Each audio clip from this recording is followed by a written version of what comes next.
So new episode. It's just bodybuilding. Of course, Dusty Hanshaw, Scott McNally. Wouldn't want to be here with any other two guys. That's not true, actually. There's a huge list of no guys. one else is even willing. We're the only people with the camera and the mic. Yeah. Don't point that out, Scott. Ron tried to get a podcast going with like 20 people that said no to him, and then Scott was like, okay, I'll set something up for you. Fuck, finally. Yeah, Scott felt sorry for me. So here we are, and remember to like, share, subscribe, comment, and ring the bell.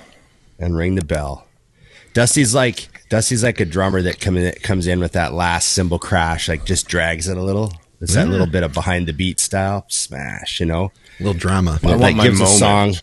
Gives the song a little swing because there's that little like feeling like it's not going to come, and then it hits right at the very last millisecond. Yeah. Very satisfying at that point. Very satisfying. Yeah, exactly. And remember, IamMutant.com. Remember, see, there's the mutant. Supporters of the show. There's a reason, like, nobody else supports our show. Everyone wants us to die and go away, but Mutant loves us and they want us to stick around. I see this stainless steel shaker. See how beat up it is? That's my favorite one, though. Yeah, I know. I'm a big fan. So anyways, you can go on IamMutant.com, use the codes BigRon20 or Dusty20 to get 20% off. You know, the funny thing is, some people don't know that when we say use a code Dusty20, BigRon20, I've had people say, they're like, so if I use a code, they just like, they know that like you're sending people? And I'm like, well, yeah, but you also get 20% off. Yeah. And they're like, oh, like, we got to say that. Like, not everyone catches on. They think it's just like, that's do us for a favor. You, actually. Yeah, do us a favor and tell us we sent you. That's what they think the code is. Some people, they're just not really used to buying online. Not everybody's used to it. So yeah, you get 20% off. So and you save money. And then we get credit. And if you go to the Olympia, you can meet the guys in person because Mutant's going to have a booth there, right? Exactly. And Scott, are you going to come by the booth? I will definitely come by the booth. In fact, I feel like we should tell the people who are watching right now. Next week maybe we should talk about this. We should come up with a plan. We are going to come up with a plan. I've actually talked to George. I told George we were going to be there. Cool. And he was like, "Oh, let's chat." You know. So all right, good, good. We got to come up with a plan so that everybody who's watching and is going to be at the Olympia can come out and see us at the same time. We can all meet up. Yes, that would be awesome. I think it's totally worthwhile if you come and hang out at the booth with us. It'll be fun. We'll tell everyone. We'll give everybody a window. We'll give everybody a window of time because Dusty and I are trapped there. But Scott has all this other fun stuff to do. All these people to visit. He's going to do the rounds. Talk to people I actually like. Oh, wait, did I see that? Talk to his real friends. All that sort of stuff. I'm looking forward to it because I haven't been to. Yeah, I haven't been to the in a big event like this for a while now.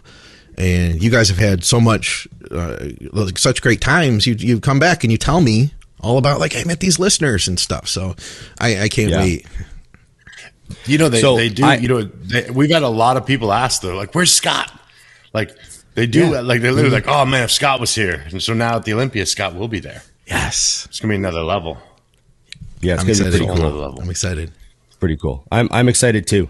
Okay, we'll figure it out. And we got a lot of people that last episode we did about. Well, it was like 2 episodes ago now. I can't remember the order that you release these, but the one where we were talking about. Would you rather have a pendulum or a hack or a leg press or whatever? Yeah. The number of people that messaged me, they're like, I can't believe you said hack. I thought you were going to say leg press. Like they were really like into it. And then one guy was like, I just bought a leg press from my home gym and now you've got me second guessing my purchase. And I'm like, no, look what you've done. Yeah. And I thought, man, it's funny. Like there's many years I would have said leg press because I always figured, well, if you have a squat rack, you can squat. Yeah. Right. So the leg press is like, you can do other things on it. So there's many years I would have said that, but it was funny how many people, because I got a lot of guys that follow me that are like home gym guys. Yes. Right. Because I'm Mutant on a mission. So I get like an especially equipment heavy fan base, that message me. They're like, I get guys that are like, look at this leg press I just, bought and welded and repainted and, like they're so proud of their stuff. It's cool. And then another thing that's funny, do you guys ever have imposter syndrome for anything? To be something that you're really into, so then people come to you thinking you're like even more of an expert than you are. You're like, whoa, yeah. I don't know. I don't like, you know what I mean? So people come to me with these questions and I'm like, I don't know what year that leg press is. Like, they're like, what year is this? And it's some off brand. Like, what year is this Empire leg press? And I'm like, I don't know. Yeah. They're like, oh, I thought you knew equipment. Like, you're not who I thought you were. You're not who I thought you were. Yeah. Unfollow. Yeah. My knowledge of most things, it's either trapped in my brain for some reason that I can't explain, or it's just I know what I like. Right. Yeah. You know what I mean? So people mistake that sometimes as like having like this all-encompassing knowledge of equipment. I'm like, no, I just know what I like. Like you know what I mean? I still run into pieces all the time where I'm like, what is this? And I try it and I'm like, fuck, that feels good. You know, there's some weird off-brand, some company that made pieces for 2 years and then stopped, you know, and there's a couple of great things out there, you know, like we run into those still. Yeah. So, you know what brand you don't hear people talk about a lot on podcasts and stuff when we talk about equipment is Magnum. That Magnum, you know, it's funny. I was just going to press. say Magnum. Were you really? Yeah. Like they make some good stuff, and all the powerhouse gyms have like at least a couple Magnum pieces here in Detroit. Right. Yeah. So I believe that Magnum, the strength training company, right, which made like heavy duty equipment and had some, I remember there was a Magnum chest supported T-bar that I really liked. Ooh, yeah. There was like a really great Magnum piece at some gym that I used. And then they had like a row and a chest press that were really good pieces. I think Matrix bought that company. Oh, okay. And now Matrix has a plate loaded line called the Magnum series. Huh. And I think they're, you know, they may have kept some of them the same, but, you know, they use the round tubing instead of square. Like they stylized it differently, but I think some of them are essentially the same pieces. Huh. Okay. So as to whatever the you know, the last line of Magnum stuff was. Yeah. But yeah, I think that's true. I think that's true. And now people out there with real knowledge can correct me. We won't listen anyways, but yeah, correct away. Yeah, I'm just blabbering. Anyways, good line. And also, there's another brand that I've only tried a handful of pieces and I like them all. And it was King. I don't even know. You ever see Never King? heard of it. No. So Bev Francis Powerhouse, there's a chest supported T-bar that's King. It's like an old black one. It has and it's the King brand. And then I used a shoulder press, like a pin loaded stack shoulder press. It was like fucking awesome one time. That was King. Huh. And I haven't seen, I don't know if it's like an old East Coast brand, but it was real heavy duty. But if anyone out there knows what happened to King, they can tell me in the comments. I'm sure someone knows. So it was good stuff too. I know you're trying to get to a topic here, but I have to interrupt because I got to ask you, because you mentioned Mutant on a Mission. You've trained at so many different gyms. Have you ever been to, and I think it might be in Nebraska, I could be wrong, Bob's Gym? No, I haven't been to Bob's. I know John Meadows went to Bob's once to train, and he did, remember that gym series he did where he just kind of shot it on his phone? Yep. And threw him up. He messaged me after he was at Bob's, and he said, Ron, I just trained at the coolest gym. You got to check out Bob's Gym. Okay. So, and that's the reason I ask is because I was talking about cool gyms online one time, and I said that I thought that Quads was the best. And John chimed in, and he was like, Bob's is the best. And I was like, how do you compare it to Quads? And he said, Bob's is better than Quads. Wow. So there's that. That's a bold statement. I mean, and not to even argue because I've never been there, but like I trained at Quads, I'd say 6 times before I ever went downstairs. Yeah, right. Like literally, I was like, I don't need to go downstairs. Everything I need is right here. And right. I already came up here. I don't want to go back down. Fuck. Till I leave. Let's see. But what's the gym in Texas though? Or not Texas, in Cleveland. I wonder how that stacks up to that gym that you went to. So in Cleveland, that was Old School Iron. Holy fuck. Yeah. That gym. That was fantastic. Yeah, that was a really great gym. Are you talking about Bob's Gym in Lake City? What city or what state is that? Lake City. I don't know. It was like the Midwest. Let's pull it up. Where's Lake City? Lake City. What state is this in?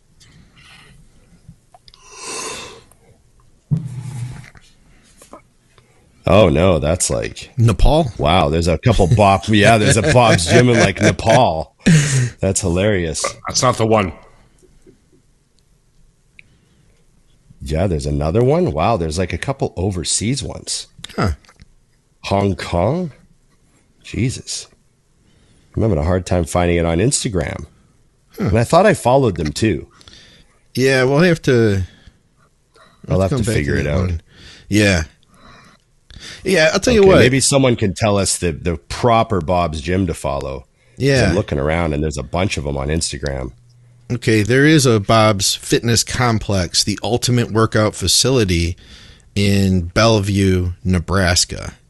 I think that might be the one. But I'll tell you what, while we're doing the show, I'll find that video that John did and see if I can verify. Right.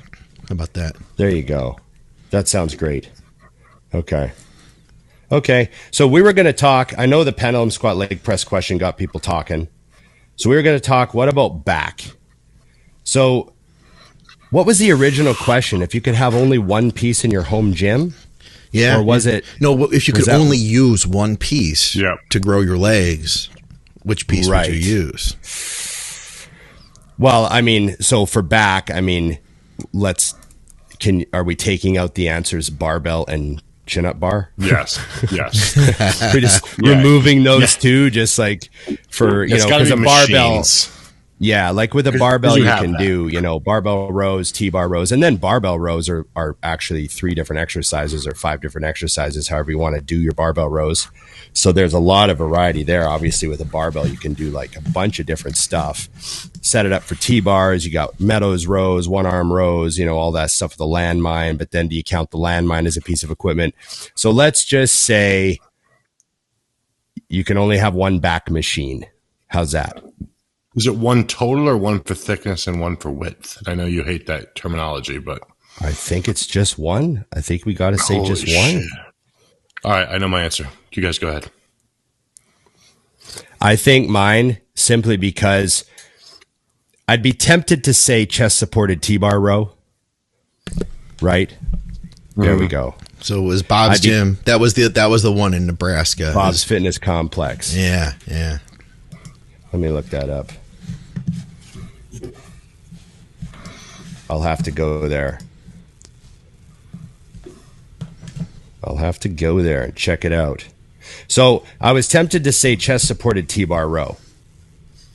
There we go. I got it. Bob's Fitness Complex. But Nebraska. Okay. But I'm thinking of like multiple things, and you also have to I like some back unsupportedness. Do you know what I mean? You get the erectors involved. So I would say a cable row, a seated cable row complex, like a pulley. A single pulley row, you could do so much on a pulley row. You do the long Arnold reps, you could sit up and do the strict stuff, wide grip, narrow grip, changing out all the bars, one arms, you could do the dusty pulls where you kneel behind the thing and do the head down pulls that he was doing for DC. Yeah. You could, you know what I mean? So much you can do off a pulley. So I would say like a pulley row. Just having a pulley row is a massive tool for back development in all ways. Well, let me ask you this, Ron. What about if it was just any exercise? It could be free weight. If you could only do one exercise for back, because I know Dusty's answer is going to be really different than yours, and I think I already know what Dusty's answer is. But if you could just do one. I think our answer is going to be the same, and I want to hear Ron's answer. Okay. Well, I would say barbell rows. Okay, yeah. Same answer. I would say barbell rows because there's, that supportness of the lower back, the erectors getting overloaded with really heavy rows, and there's a lot of heavy weight that can be moved by the back in that position. And you can adjust your row from set to set. Variations. Just pound up. You could go barbell row for 45 minutes and have like a completely ridiculous back workout. You know what I mean? Also you bring the bar to your waist, you bring it to your mid chest, all sorts of pendulum rows, all sorts of stuff.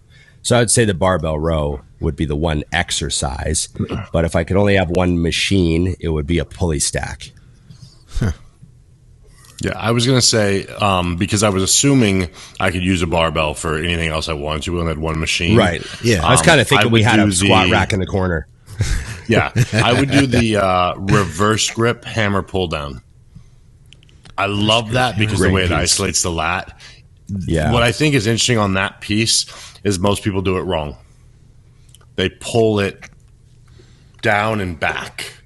And if you really want to isolate the lat, it's straight down. Oh, yeah, you just pull that elbow down. Yeah. And it's also one that, I mean, if you're doing it right, I don't know anyone that would load that fucking thing. I get 4 plates on there now, and it's like 8 reps. And I mean, the last 2 are go to war, kind of got that reps. Yeah. I mean, there's guys that are stronger than me on that stuff now, but I'm thinking, I don't see anybody doing 12, and they're like, oh, I guess I got to go up to 5 plates. Yeah. There's Jesus. one person, I often tell clients, hey, do you follow this guy? Make sure you follow him and train like him. Mm-hmm. And when you say the hammer reverse grip pull down, I just said to someone the other day, he was like, hey, I'm Justin Shire. Yep. Yeah. I've sent Justin Shire videos to like probably 10, 12 different clients. Like, hey, for back, I'm going to stop talking. Just do this.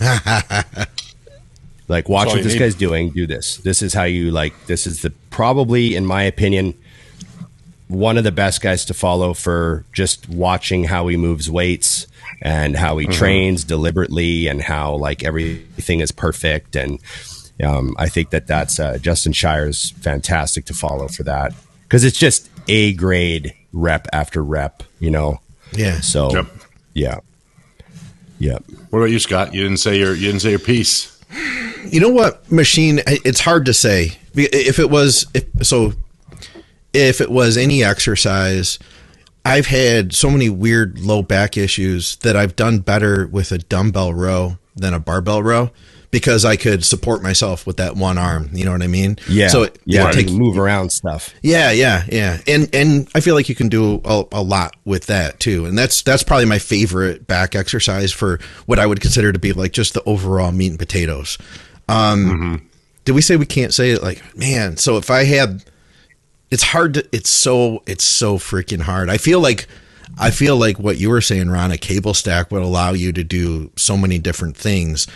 But remember, you still have your barbell. You have your barbell. So you're allowed to do rows and everything else on that. You just need one machine that you can only have. Okay. So because I can't do the barbell row with a ton of weight, I would still like to do another row movement. I like that. I think it's a prime machine that's like you lay face down on it and you can load 3 different spots on the, do you know what I'm talking about? It's a prime row where you lay face down. I love that row. I like that machine, and I like this one. I just pulled the video up. I don't know which one. I don't know. So there's like 3 different hammer strength machines like this. I'm going to do a screen share here so you guys can see this thing. This machine here. So the way the handles are that's the reverse grip. That's the. Is that the one you were saying, Dusty? That's the Dusty one. I like that machine personally. I like that machine a lot. Awesome. And you know what too? I feel like I didn't always get it. I didn't always get the pull down. And eventually, a few years ago, I started figuring out that I was just had to do things. I figured out how to make my own back activate better with it. It was like I was able to create all this like back thickness with all my rowing movements, but like I never was getting anything out of the pull down. It was like I was hitting like Terry's. It was like all Terry's for me. And eventually I figured out how to like bring my elbows, and when you said, Dusty, down. I'd bring my elbows down, and to me, it's almost like doing a pullover movement. And so when I do a pull down, it's kind of coming like that. Like I am going literally, like you said, down, and I'll pull the bar a lot lower too on a pull down. Like I'll pull to the bottom of my chest. And to me, that was a game changer. So I think that machine in particular activates my lats like nothing else. So if I could do that machine and still have a dumbbell row, I'd be happy. Yeah. Beautiful. I love the pull down that Dusty named. Currently, we have a bunch of hammer strength stuff for back. We have almost all of them. We don't have that one, right? That's the one we don't have. But we have the high row, we have the low row, we have the DY row, and then we've got the mid row now, and then we have a Panada pull down that's awesome. The groove is just fantastic. Yeah, so I love it. The only thing is I'm skeptical as to whether or not it's going to hold up to the abuse that our gym unleashes on equipment. So we did make a deal. If it ever breaks on us, we have any problems with it, we're just going to replace it with hammer reverse grip pull down. Nice. So, if it does go, because it gets pounded on, and I'm just wondering, like, we'll see. But definitely that would be the replacement. Is hammer the most dependable equipment because it's so simple? Absolutely. So as a gym owner now for 5 years, obviously, training at gyms and loving gyms is way fucking different than owning one. Because all the stuff you didn't think about, I love this piece of equipment. And then you talk to a gym owner, why'd you get rid of it? And he's like, I fixed it 6 fucking times. Yeah. Yep. Like, and you're like, oh, or why did you get rid of all of the whatever brand, insert brand here? Why'd you sell those 3 pieces that you had? I like those. He's like, yeah, you didn't like fixing them, did you? Like I've had gym owners say that to me. And then I've had members now say it to us. Why did you get rid of that? Why'd you get rid of that leg press? And I'm like, we fucking fixed that piece of shit 3 times. Took me 4 hours the last time it broke. We had to take the bearings out of it and fucking, you know what I mean? And plus so you take a beating when your equipment is down because your members are up your ass if your equipment's down for more than a day. And, and we've been through a lot of stuff. And I mean, we're currently looking back at hammer like, man, it's hard. Like, we get some nice stuff in the gym, some cool pieces that everyone loves. And then next thing you know, we're get back on warranty for parts. And this is bolt busted and this came out. And we're starting to realize now why a lot of gyms, like a lot of, they just go hammer plate loaded. Let's get all the back pieces, all the chest pieces, and we don't have to worry about this shit. And it's just the amount of moving parts. There's minimal moving parts. And then another thing that people don't appreciate about hammer in a hardcore gym is, a lot of the fancy stuff now, like if you go buy like a piece of Precor or something, it might have the same feel as the old Icarian piece. Cause a lot of people like say the chest supported row, for example, it essentially still has the same feel as the old Icarian because it's the same angle and the same length of arm, and it's essentially the same piece. But, instead of just having a bare metal frame, there's like plastic caps on the ends now that are nice, and, a lot of different things on the handles that make them look nice. And as soon as someone drops a plate on the end of the frame, that plastic cap is shattered. So now you got a busted plastic cap on the end of the frame. And then, how long does it take for people to rip the shit out of those grips? You know what I mean? So like sometimes the new stuff is just, it's angering because you're like, why did you put all this like, plastic covers on everything just so I can watch my members smash the shit out of it? Just leave it bare metal. And then you look at a piece of hammer and what is it? Just bare metal. Yep. I remember, Ron, you said something about equipment from your perspective one time that really stuck with me, because when I was looking to buy a couple of pieces, I was thinking about like, well, what's going to be good? What's going to hold up? And then after I started moving commercial equipment, I really recognized just how heavy duty this stuff is. But my needs as a home gym owner are a lot different than yours. You got me thinking, because you said about a leg press in particular, you were like, you have to think that thing, it's like, and the way I thought about it was it has to be built like it's on a production line down the street from me at Ford, because it's just going up and down all day long. Me, I'm going to use that leg press, once every 5 days, once a week. It's getting next to no use, but that thing's like in motion constantly at your situation, Yeah, just think of a robot at a plant. Yeah. That just fucking does, nonstop. Like sometimes they don't even turn them off for weeks. Yeah. So you just think like, is my leg press going to be able to do that? So how many all fucking day? How many sets would you envision would be on, say, a popular leg press? Like, is that just constantly in action all day long at your gym? Well, you'd say that'd be, maybe there's 100 a day. Yeah. Yeah. Just think of 100 sets a day on a piece of equipment. And then you just go 365 days a year. Yeah. Yep. I had a guy point that out with cardio equipment, Scott. When I was younger, I wanted to buy a treadmill for the house. Yeah. And so I came in and I asked him, I said, hey, how much can you give me one of those treadmills for? And he goes, for what? And I said, my house. And he's like, Sears. Go to Sears. He's like, get a treadmill for like $500. That's all you need. Because you will not wear it out. And he's right. I mean, I had the same treadmill pretty much my entire career and sold it for like $300 that I bought for $5. No kidding. Because you got your money out of that. Yeah, you don't need it. And I mean, now even with inflation, I bought one for the house just because I don't want to go to the gym just to do cardio. It's $1,000. Yeah. A brand new treadmill. What's that cost at the gym now, Ron? $4,000 or $5,000?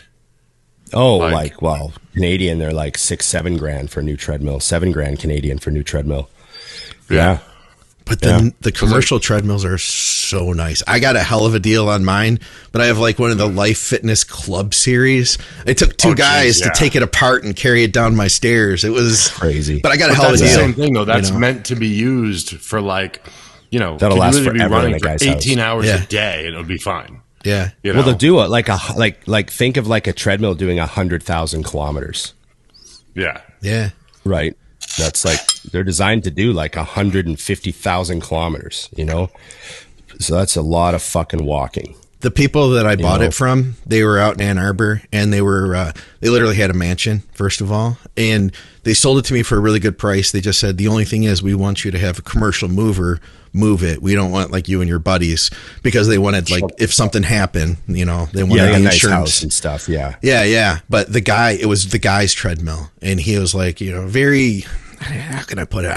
I'll just say he was like, they were vegan, and he enjoyed running, and he had like his shoes that he wore just for the treadmill next to the tread. They bought it brand new, and they're like, oh, we want to get a Peloton now.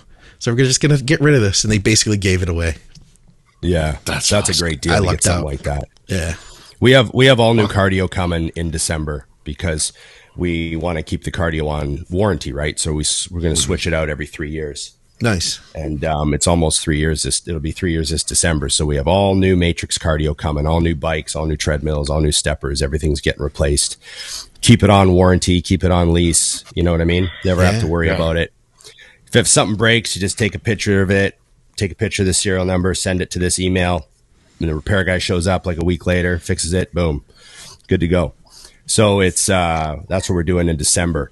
And it's funny because we looked at the top line, like Matrix has the performance line, and then they have the endurance line, and then they have like the one that's like for condos and hotels and stuff below that, right? But the performance and endurance lines are both commercial grade, and it's just the performance line is like X number of kilometers, like it's a little more heavy duty. So our guy looked at our treadmills and could see like how much they've been used, and they can tell like, and he's like, you guys actually at your gym, you don't need performance. He's like, the endurance line is fully enough for you guys, and you can save like a bunch of money, like almost $1,000 on each treadmill by going with the endurance series, because it's more than enough treadmill for your guys' gym. Because like there's periods of time where all the treadmills upstairs are completely empty and the gym floor is packed, right? So we have that demo. We don't have that cardio like, you know, that where you go to like a commercial gym and the treadmills are packed and there's nobody training. Like that doesn't happen at our gym ever. It's the other way around. Yeah. So he's like, yeah, you guys will do great with this endurance line. It'll look great. It's all fucking commercial grade. You'll love it. So let's do that. Maybe some money. Then we put that into equipment. So yeah, we're excited. You know, awesome. Brand new shit. Okay. Do we have any questions, Scott? I'm sure we got some questions. I'm tapped out of questions. We did them on the last episode. Yeah, I thought I thought Dusty had some stuff off of. He does. Pulling some up here to see what we got here. Dusty had a really good series of long, like he had a very long question box last week. I'm fucking up here. I'm sorry, guys. Are you ready? Are you ready, Scott? You got something? Dusty's got something for us. Here we go. Overrated, underrated. It's time. We're starting with this one. Weddings. Accurately rated. I had to do it one more time. I won't do it again. I'm sorry. I didn't even hear what you said. That's even better that you didn't hear it. Weddings. Ooh. Getting married. Overrated, underrated. Overrated. Wow. Overrated. Whoa. I'm shocked that you told the truth, Scott. Well, I had a strong feeling. You know, sometimes I don't have. Sometimes I don't care. So this could be. Let's hear why. This could be a question from whose point of view? Are you being invited to a wedding, or are you getting married? Oh, being invited is obvious. Nobody wants to do that shit. Fuck that. Right. No, I'm talking about being in the wedding. Like that's an obvious one. That you are getting married. Overrated, underrated, and of course, why? What's overrated is. Baby, this shit's so good that we just got to get the government involved. Yeah. Everything gets better when the government's involved. We need the government involved in this, baby. Let's bring the government in. We need to know what they think about this. Yeah. Yeah. So, all right. Scott, go ahead. Come on, give me your line. I was going from the way we look at weddings and the money that we spend on weddings. I totally, I guess I get it. But I feel like we have, in a way, been brainwashed. And mostly it's the women in the world, I think, that have been brainwashed into thinking that they need to have this ultimate perfect day. And that the world then caters to that and sells them these weddings that are like $20, $30, $40, $50,000. You could put a nice payment on a home for that, or take a month-long vacation with that. You know, it's like... And Victoria and I are both of the same mindset. You know, we had a very small wedding, which we had to hustle it along too. But we literally only had 6 guests at our wedding, and it was the coolest day of the world. It was like one of my favorite days ever. We had an awesome time. It was really cool. It sucked that like we kind of were forced into having to do it when we did. Otherwise, she'd have to go home, and then we wouldn't see each other for a year. We were apart for 11 months. It was brutal, you know, and we couldn't get across the border. Yeah. So, but the wedding itself, I think, it's just people put too much pressure on themselves, and they try to buy a perfect day. And I think we can do a lot more with a lot less. And then, you know, I don't know, just take that money and do something else with it. That's my opinion. Concur. Agree. Yeah, I was always amazed that I just didn't, you know, I mean, me and Emily been together over 10 years and we're not married, you know?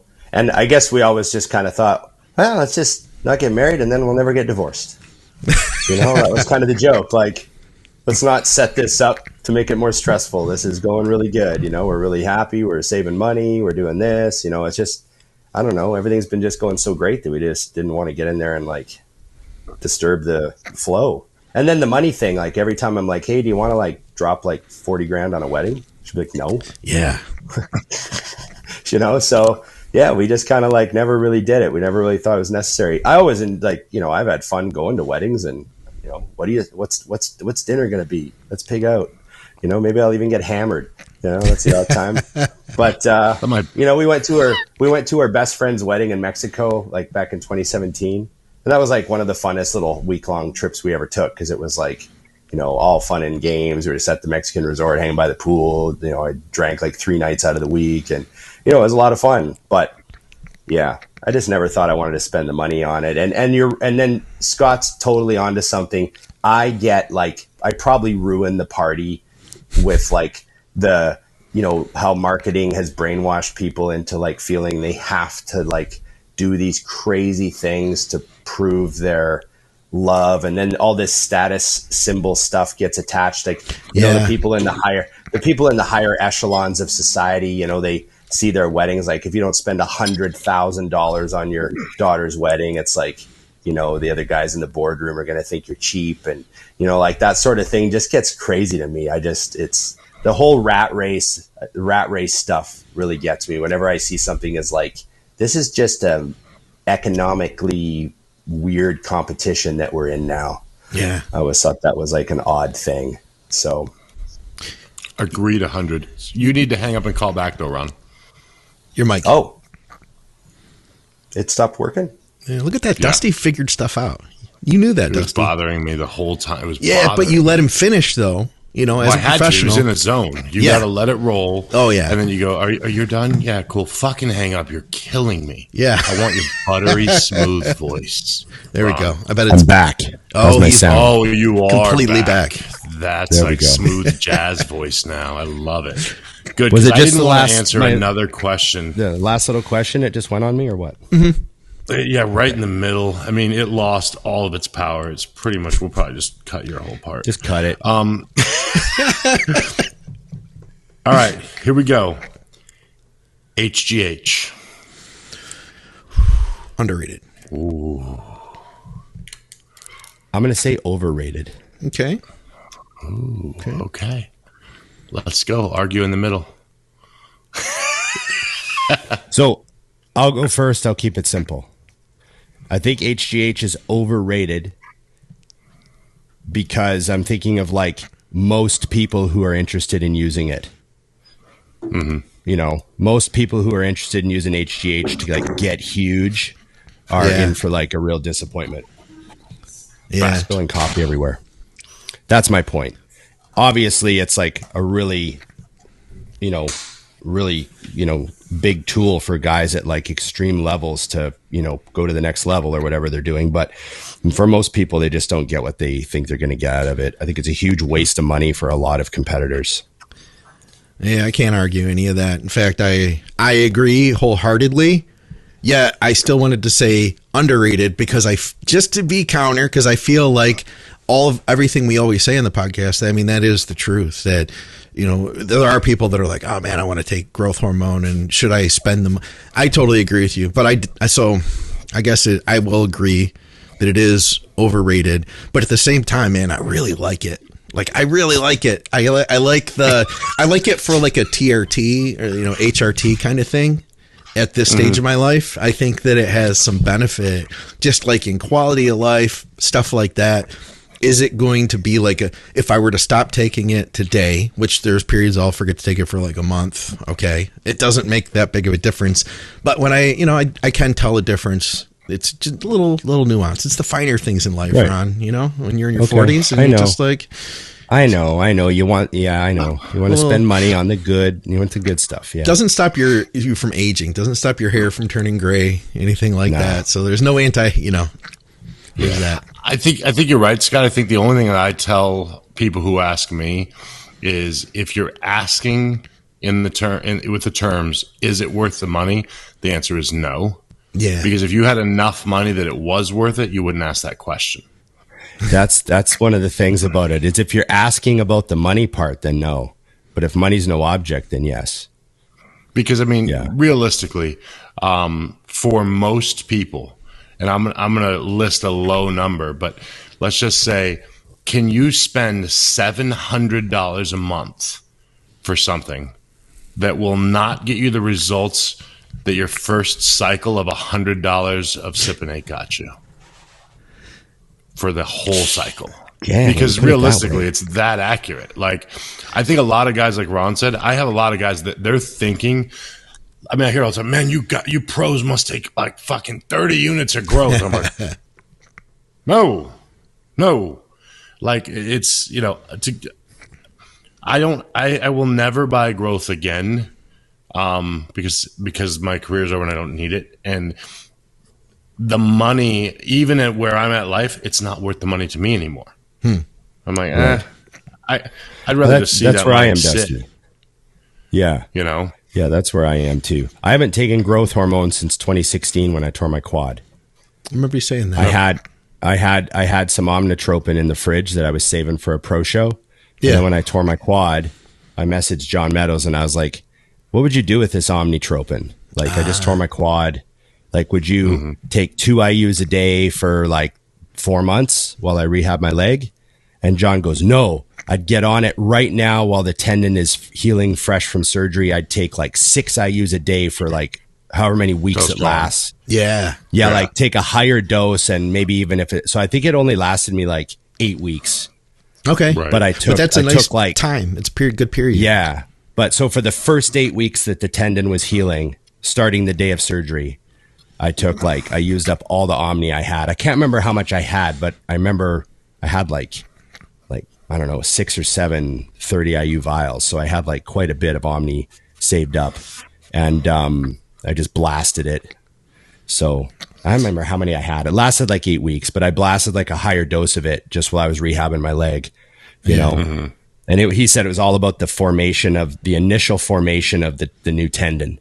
Do you know what I mean? Great. Like instead of stretching it out over 4 or 5 months, get it high while it's like freshly healing from surgery and make sure it's like flooded with, you know, all the growth factors and everything. So I just took his advice on that.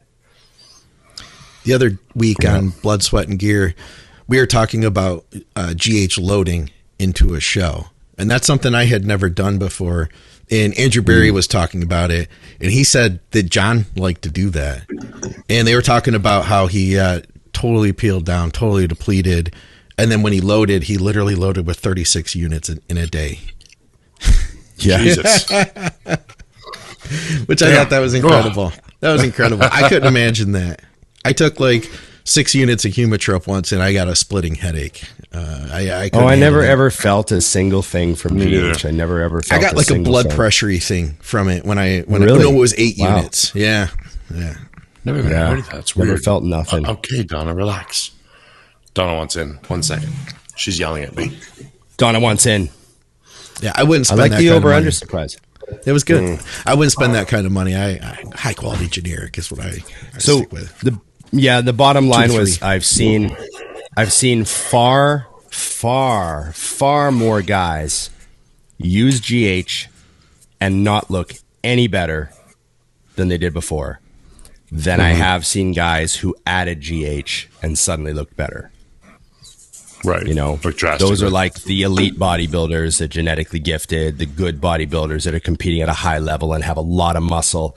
They look better when they take real GH or whatever. And there's some people, the regular dudes doing like trying to work their way up the ladder, or maybe they're just starting out or doing regional shows or whatever. I just haven't seen them get better, like in the same numbers. Like it's not there. There's some people I think too that do respond better than others, and we've talked about that on a lot of the shows. And I think that's kind of conjured up a question that people ask us, like, how do I know if I'm a good responder to GH? And the answer is, like, if you've been running 2 to 3 units, 3 to 4 units, and you haven't been able to answer that question yet, that's the answer.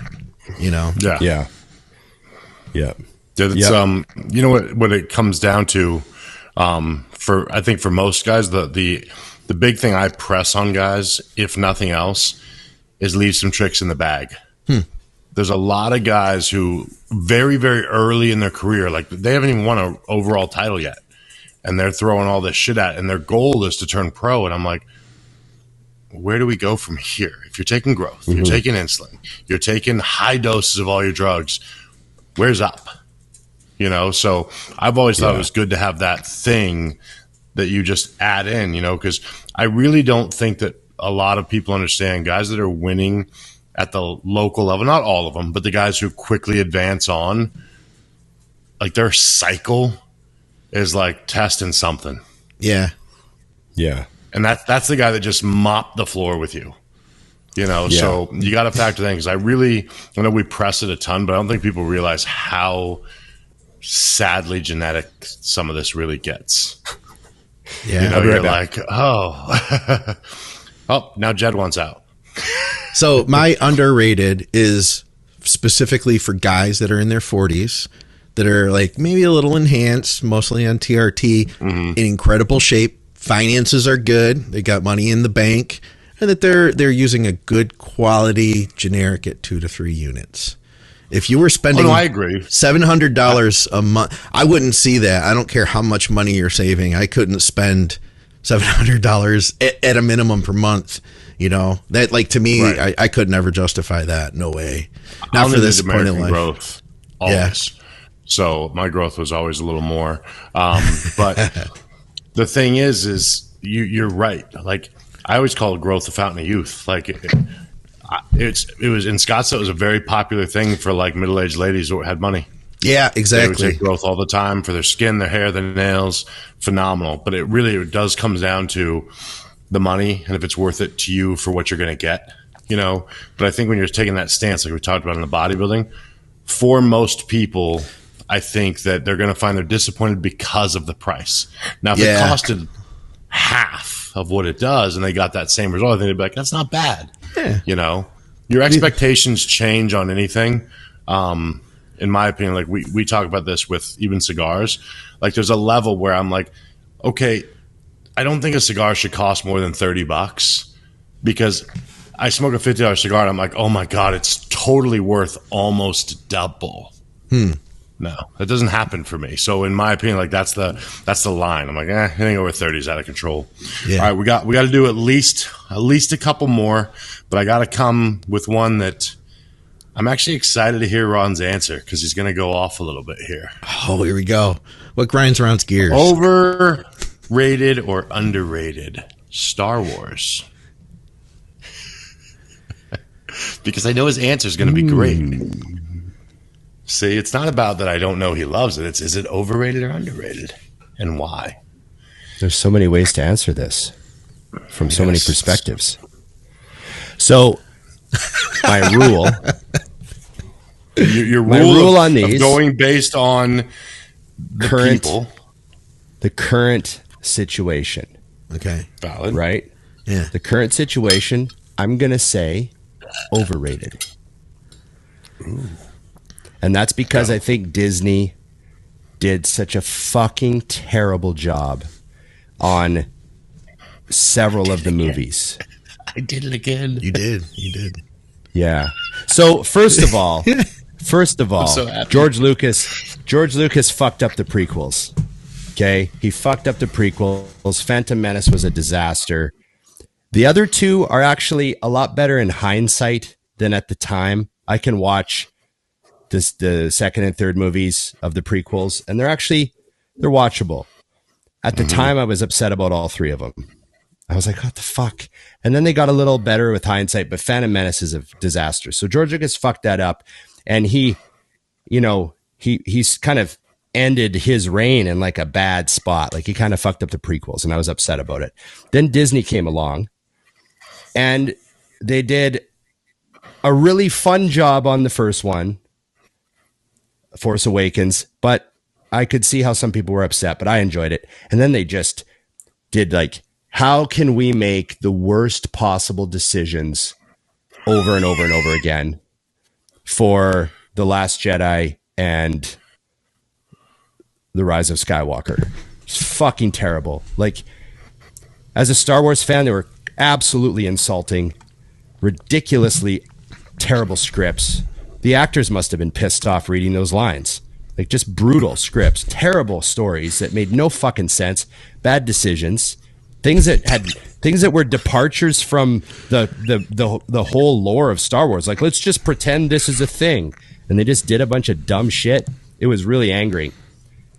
They did a fantastic job on Rogue One, and the Mandalorian series has been awesome. So there's been some wins, but you got the 3 prequels, which are still hurting, and then you got how badly they fucking fucked up on some of the movies that Disney's handled. So I'm going to say currently they're overrated. They still have to work hard. They have to work hard to get back to their... Like, they got to pump out some fucking good movies to get me back on the underrated train. Tell me I did not just destroy that question, Scott. It was Tell good. Me that wasn't. I saw his face and I was like, oh my God, I got him. I got him now. It was like you lit the fuse. You lit the fuse and you got away. Just ran. I fucking ran. You did. I was like, all right, he's got it. He's got it now. Let's go. You knew you had to run far because that was going to. You know how they fucked up everything they could fuck up. Yeah, he was pissed. A lot. I was pissed. Oh, God. So, you know, when you have, like, let's say you have a kid and the kid does some cool stuff, but you don't want to, like, you still want to tell them you can do better. Yeah. And you hope that they do better. That's what I just did to the Star Wars franchise. You can do better. So you're not mad, you're just disappointed? Yeah. Let's hire, nothing against female writers and directors, but let's hire a bunch of female writers that didn't even see the first 3 fucking movies, weren't even alive to see them. They're not even aware enough of the original 3 to get what the real fans want. And let's have them like write the stories and the scripts based on, you know, how they think people should interact. Yeah, it was really terrible. That's great.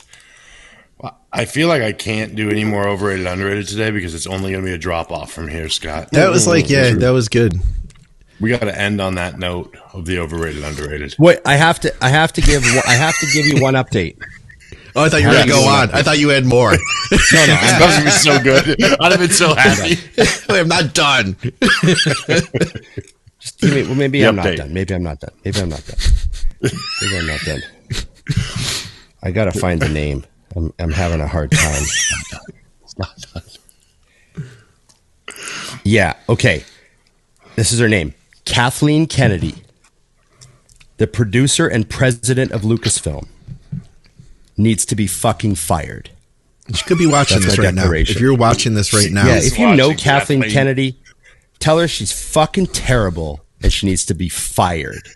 And not like asked to resign, but like she needs to walk out the front door with a fucking box in her hand and reporters in her face. I don't know. They just told me my office was locked. I couldn't. Like, it needs to be like, there needs to be like some humiliation involved.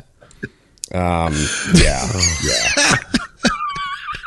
This is one of my best. My best. It was good work, Dusty. I think she's still. Yeah, I don't know. I think she's still involved. So, anyway, I assume she's still president of Lucasfilm. She might be gone now, but whatever. Do you know why this is so good, Scott? What is that? Because you and I are carrying a conversation on about it, but he's not even hearing it because he's still going.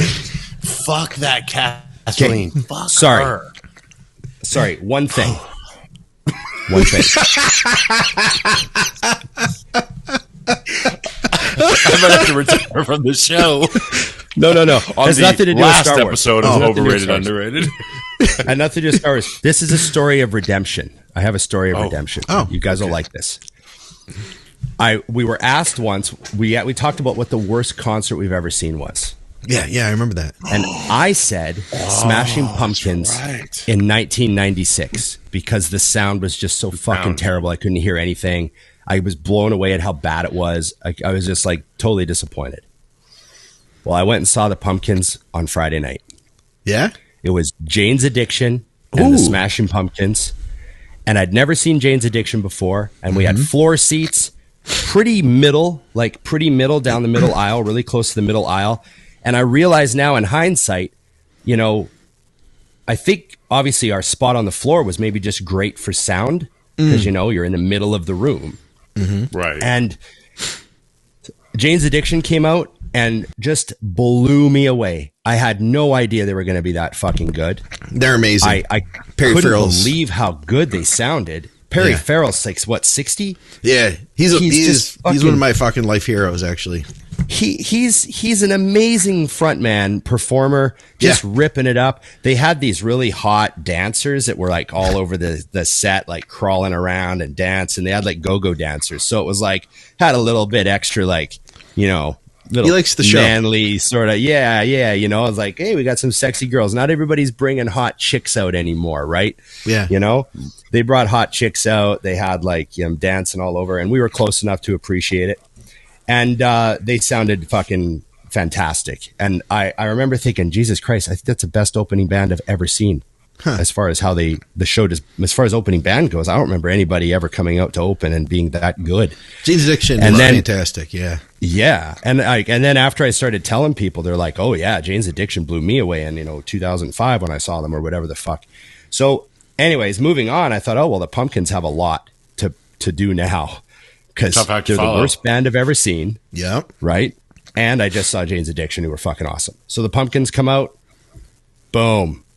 I can't express how great they were, how awesome Billy sounded. The guitars, just everything was perfect. Everything was separate. Like I could hear everything really, really well. The set list was crazy. He had a lot of fun with the crowd. Like there was, a lot of like interaction, and he would like fool around on his guitar and kind of start, like a riff and get the crowd cheering and then switch to another riff. And like, he was just having fun, and it was just a great show. And it was also funny because like we're looking around at the demo and I'm like, man, there's a lot of gray hair here. Like, a lot of, there was no annoying kids like, trying to crowd surf. Everyone was just like standing in their spot, like listening to the music. And it was a hell of a show. And I just got to say that, it's nice to put that worst band I ever saw, because the Pumpkins are one of my favorite bands and they were the worst band I'd ever seen. And that was like weird to me. And it was just fucking awesome. I had a blast. And it was like my first concert since COVID, like first big show, back to the arenas, back to the full, like, I was like, fuck yeah, let's keep this going. So yeah, that's my little thing. I just had to give the update. I'm glad I got the update. I forgot because I saw that on your Instagram, and I purposely didn't ask you so I could ask you here. And then you derailed everything with that fucking Kathleen Turner. And yeah, Kathleen that Kennedy. Was that. Kennedy. Kathleen yes, Turner's right. Kathleen Turner is a fantastic actress. Okay, of course she is, because I knew that. You know what I mean. Okay. Yes. Well, all right. I'm glad now, Ron, that you're back on the concerts. You got to get back out there, though, man. You're so far behind. You got to get moving. I know. Shows. I know. I have to get back into it. Okay. Thanks, guys. Thanks for the over/under. Or the overrated, underrated. Yeah. Over/under is a sport bet thing. Same thing. We appreciate everybody. Remember, like, share, subscribe, comment, and ring the bell. And comment with questions. I am Mutant. I am Mutant.com. Big Ron 20, Dusty 20 means you get 20% off. So use the code. For you save money. And Scott, comment with questions in the YouTube, right? Yeah. We need questions for the next episode. So throw some stuff at us, and maybe we don't want to take Dusty's job away from him. But if you have any real good over-unders, we may. Welcome. If they suck, I'll fucking ignore them. Okay, fantastic. Send Dusty your over-unders and send us your questions. Thanks, everybody. Remember, it's just bodybuilding.